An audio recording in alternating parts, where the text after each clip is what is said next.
ഭാരതീയ ജനതാ പാർട്ടിയുടെ membership campaign 5 വർഷത്തിലൊരിക്കലാണ്. 2019 അവസാനമായിട്ട് membership campaign നടന്നത്. അന്ന് 2.5 ലക്ഷത്തോളം പേരെയാണ് ഞങ്ങൾക്ക് ജില്ലയിൽ മെമ്പർമാരാക്കി ചേർക്കാൻ വേണ്ടി സാധിച്ചത്. ഇത്തവണ ഞങ്ങൾ ലക്ഷ്യം വയ്ക്കുന്ന ഒരു 7 ലക്ഷം പേരെ ഇത്തവണ മെമ്പർഷിപ്പ് ചേർപ്പിക്കണം എന്നാണ് ഞങ്ങൾ ലക്ഷ്യം വെക്കുന്നത്.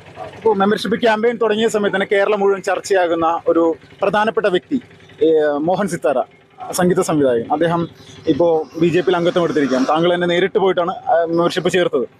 ഇതുപോലെ പുതിയ പുതിയ ആളുകൾ, പ്രധാനപ്പെട്ട സമൂഹത്തിലെ പുതിയ വ്യക്തികൾ വരുന്ന സമയത്ത്, അല്ലെങ്കിൽ പ്രധാനപ്പെട്ട മുഖങ്ങൾ വരുന്ന സമയത്ത് എത്രത്തോളം പ്രതീക്ഷ നൽകുന്നു മുന്നോട്ട് പോകുന്ന ഈ ഒരു പാർട്ടിയുടെ തൃശ്ശൂർ ജില്ലയുടെ പോക്ക് എങ്ങനെയാണ്? തീർച്ചയായിട്ടും BJPക്ക് ഏറ്റവും അനുകൂലമായിട്ടുള്ള സാഹചര്യമുള്ള ജില്ലയാണ് തൃശ്ശൂർ. ലോക്സഭാ തെരഞ്ഞെടുപ്പിൽ 75,000 വോട്ടിന് ജയിച്ചിട്ടുള്ള സ്ഥലമാണ്. അതിനുശേഷം അതിനേക്കാൾ അനുകൂലമായിട്ടുള്ള ഒരു സാഹചര്യം തൃശ്ശൂർ ജില്ലയിൽ BJPക്ക് അനുകൂലമായിട്ട് ഉരുത്തിരിഞ്ഞ് വന്നിട്ടുണ്ട്. BJP ജയിക്കില്ല എന്ന്